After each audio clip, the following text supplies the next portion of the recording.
I'm going to show you a complete disassembly today and then a complete reassembly of this brand new Glock G44. First things first, we're going to make sure that there's no magazine. We're going to check to make sure there are no rounds in that chamber. We're going to point the weapon in a safe direction and pull the trigger. Now we need to take the slide off and we need to split it 50-50, lower and upper. I'm going to take my index finger and my thumb, and I'm going to place my thumb and index finger on that slide lock lever. I'm going to apply some downward pressure. It's not going to move because the slide is now locked on, okay? But I'm going to take my other hand and I'm going to wrap it around the slide, because what I'm going to do is I'm going to pull the slide back a little bit, and as I pull that back, I'm going to feel the slide lock release, and I'm going to be able to move it up and down, okay? So as I come around like this, I want you to see how much I have to move it back, because it's just a little bit. That's it, right there. That's it. I now have play. See that? It's just a little bit. Nothing big there. And then forward and off. Pretty simple, okay? A lot of times people yank on that slide and you don't need to. It resets the trigger and then they can't get it off. So now I have a lower and I have an upper. So let's attack the upper first, okay? So our recoil spring assembly, pretty simple. I just take my thumb, push it forward, and it pops right off just like that. We have the barrel. I push the barrel forward, and then I can lift up and pull it out just like that, okay?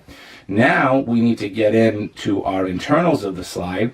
We have our firing pin assembly in here, and we need to push that down because it's got a lot of pressure onto the back plate so that we can pop the back plate off. So what's happening here is on the firing pin assembly, we have the spacer sleeve, and it's putting pressure up against that back plate, okay? So the back fits right into the grooves of the back plate here, and it's putting pressure on that, not allowing me to take that back plate off because that spacer sleeve is locked in that little cutout. So what we have to do is we have to take a punch and we need to stick it in here, and we need to push the spacer sleeve down a little bit to relieve that pressure to pop it off. So all I'm going to do is I'm going to put my thumb on top of the back plate like this.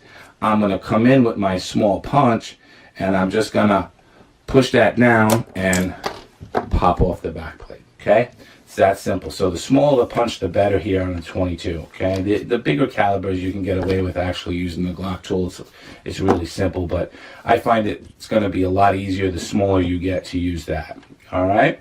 So here we're just going to pull out our firing pin assembly, just like that, okay? Our extractor plunger is right here. We're going to pull that out as well. And then we have our safety plunger here holding in our extractor. So what I'm going to do is I'm just going to press down on that safety plunger. I'm going to press it all the way down, turn the slide, and the extractor is going to fall out. Okay? Then there is our safety plunger and spring, and that comes out as well. And that's it, my friends. This upper is now completely disassembled. The lower, we have two pins. We have a trigger housing pin and we have a trigger pin, right? We have a 2-pin system here. This has been a big change for Glock, going back to their roots and using a 2-pin system instead of a 3-pin system. But what we got to do is we got to pop some pins, right? So I'm going to take a punch, a Glock tool, okay, and we're going to pop the pin right out just like that, nice and easy, okay? And there it is. That simple. The trigger pin is going to be a little more difficult. One of the major rules that I have whenever I'm doing Glock armoring is no hammering.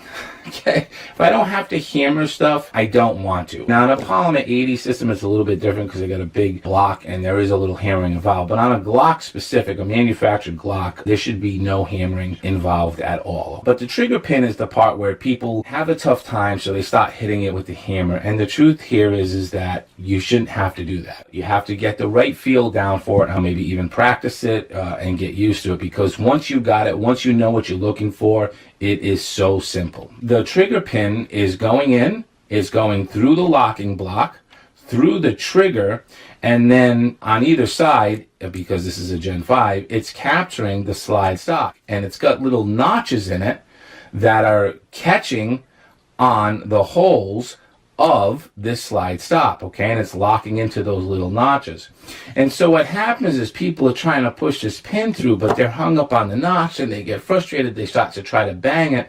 And, you know, at that point, you're just, you know, fucking shit up, right? So let me show you how to do this. On on the other gens, okay, this is the Gen 5, it's got ambidextrous left and right side for the slide stop. On the previous generations, we would manipulate that side in order to get the pin out, right? We would come in, we'd manipulate the side where that notch is and push the pin through. Well, now we have a double whammy because it's on either side with those notches. The other thing is that we used to be able to keep it on a block while we did that. Well, now we got to turn the block upside down, okay? Because as we're manipulating this, the other side is moving. And if I have it like this, well, it can't really move freely. Make sense? So we're going to just flip this upside down. And then all we do is we take the punch and we put it right on to the trigger pin, just like so, okay? Just like that. And then I'm going to move this up just slightly, and sometimes you have to kind of go back and forth, but you'll feel it. And I'm going to apply a lot of pressure downward as I'm lifting this up a little bit, and then I'm feeling for where it disengages with the notch, and then there it is, just like that, okay? And I know I just made that look easy, but I'm telling you, a little bit of practice and you'll be fine, okay? That just comes with experience. You'll know exactly where to feel and it'll come out. All right, so our pins are out. The next thing we're going to do is pop this locking block up. So I'm just going to take the punch, okay, and I'm just going to pop it up. So interesting here in this Glock 22. As you know, this is a brand new gun for Glock. They're using a plastic locking block, which I have no words for. That's another whole discussion. So the locking block is out. Now we're going to take that slide stop out, okay? We're just going to pull it from either side. It's just going to come out in one piece, just like that.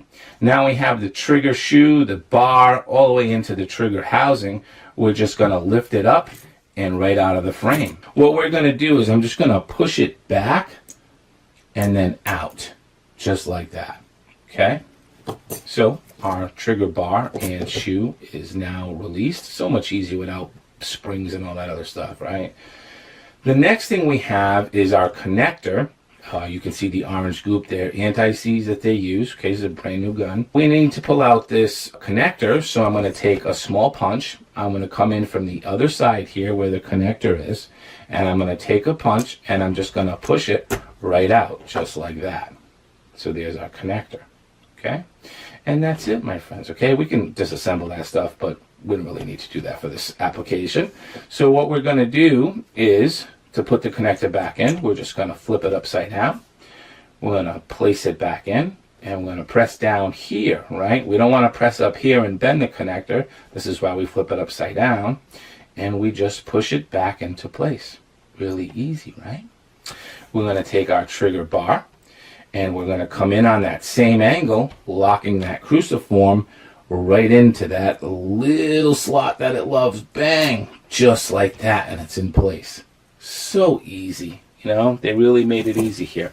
All right, so we can see on this generation, see if we can see the spring underneath there in the light. Oh, there it is. So in this generation, when it comes to the slide lock spring, okay, we have an actual spring that's keeping the slide lock in place, right? The older generations, we had a leaf spring. We would just push down and push that out. We now have this spring here, and so it can be kind of challenging for people in this generation to get it out. But I'll show you how I do it. So I come in and I push down, so I'm on an angle. So I have one side down, one side up, okay? So I come in and just push it down, so I'm on that angle, just like that. And once I can get it like on an angle, like so, then I just come in from the other side and I push, and it comes right out. You see that? All right. That's kind of my little secret for you on how to get that out. But now we need to put it back in. All right. So we're completely disassembled now. Now we're going to reassemble. All right. And so for this here, we have a little hole that spring sits in. Okay. And so, you know, you want to kind of sit here and try to wiggle it way in. Forget it. Here's the trick. You take the spring, you put it on a punch that's smaller than it, so it slides up and down like that, right? Then you take the punch, you put the punch in that hole, just let the spring slide down and sit into place just like that, okay? now we need to put the slide lock back on. So when we put a slide lock on, the bevel side faces the rear of the gun, okay? So always think about anything beveled or serrated faces you. So like the back sights, right? The serrations always face you. This is OEM sights. But the bevel's going to face you. It's got the number stamp on it facing you. The smooth side goes forward, all right? So we need to put this back on. So we're going to do the same little kind of trick that we did before, is we're going to use the angle, right? I'm going to come in on an angle from the side. So I'm kind of trying to get over it a little bit, all right? I'm meeting up with the spring here, okay? It's meeting up with the spring. I'm going to take a bigger punch here, and I'm going to push down that side so I can use that angle to just kind of sit on top. Oh, there we go. Sit on top of the spring like so, all right? Then I can come into the other side of the spring. Oh, it popped up on me. Let me use this one. So I come in on my angle, like so, up to the spring. I'm going to press this one side of the spring down so I can get the angle. There it is. All right, I'm pretty much on. Then I just do the other side here and into the channel and onto the frame. And that's it. We're good to go. Okay? So our slide lock is in place now. So we're going to go in reverse order here, and we're going to take our trigger housing and shoe, and we're going to just drop it right into the frame, right where it sits. Put our shoe in place, put our bar in place. Nice and easy, sit it right down. We're going to take the slide stop, and we're going to put it right into place. Drops right in just like that, nice and easy. Then we are going to take that plastic locking block that we have, and we're going to drop that right on top, just like that. All right, so now our trigger pin, I want you to take a look down, and I want you to make sure that you can see all the way through, because again, this is like taking it out, putting it back in gives users a lot of issues too. So I'm going to teach you a cool little trick here as well. So we're here, I'm going to install from the right side of the gun down. So I'm looking down, making sure I can see all the way through that I'm lined up. Because see, if I move the trigger a little bit, if that's out of place, I'm going to have resistance. If I move the slide stop a little bit, I'm going to have resistance. I don't want any of that resistance, right? So I'm just going to take my punch, kind of give it a little twirl, make sure that I have nice smooth action going all the way through. I'm going to take the trigger pin itself, and I'm going to push it in as far as it can go by hand. Okay? That's it. Now, I'm going to come on this side, and I'm just going to give it a little round just like this with the punch. That's it. Now I should be able to push it all the way through. If you can't do it with your finger, take your punch, the fat end side, right, and just apply downward pressure. Bang. Just like that. So now we have to do our trigger housing pin, which is right here. And it's the same thing.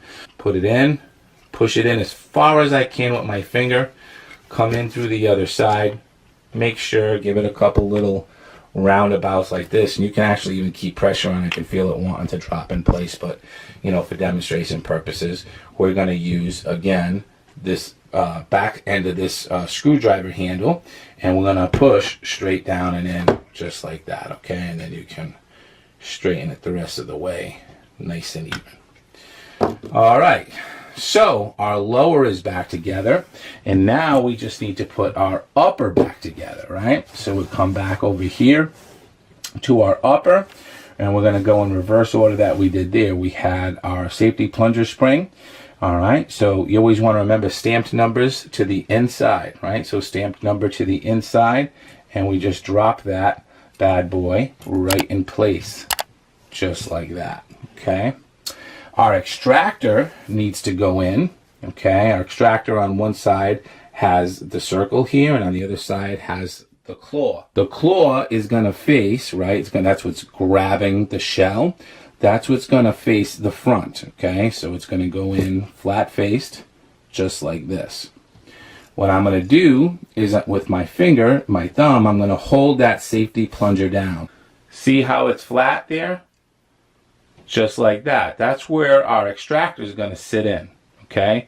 So as I push in, I'm seeing the flat face of the safety plunger spring. I take it and I just drop it into place just like that. Then I can let go of the safety plunger and it will stay in place. Pretty simple, right? Okay, so now we're going to take our firing pin assembly and we're just going to drop it right down in there, just like so.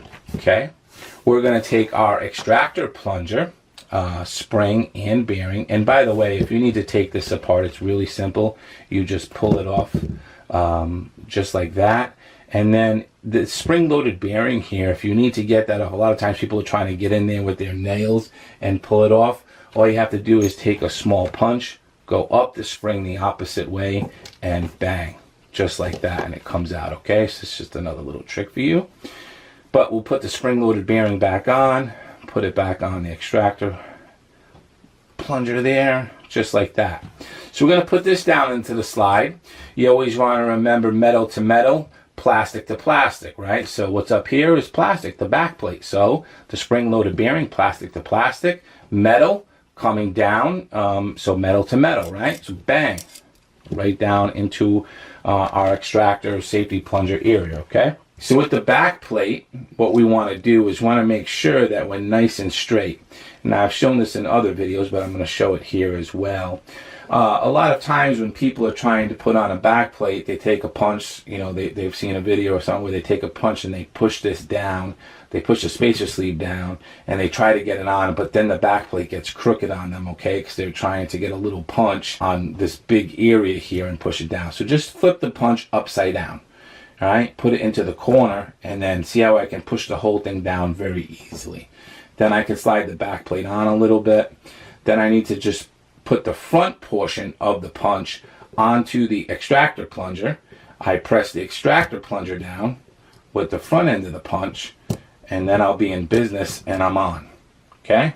Just like that. Boom. Nice and easy. So our slide is almost together. We're going to take our barrel, put the barrel in, forward, and then locked back, just like that. We're going to take our recoil spring assembly. We're going to put it in place. Now, your recoil spring assembly on your barrel, you have two notches. You have a lower notch and an upper notch, okay? The lower notch, the first one, is for assembly only. So when I'm here, I'm pushing it all the way forward and I'm pushing it into that first notch. When you rack the slide, the recoil spring assembly drops down to the second notch. That is the firing position. Okay, so when you install, you want to make sure you're on that first notch, that very first notch. Okay, our slide is now together. We're going to take our lower and we're going to line it up onto the rails, push it back, give it a rack, bang, my friends, we are good to go. That is the complete disassembly and reassembly of the Glock G44. That's it for today, my friends. Semper Fi, do or die.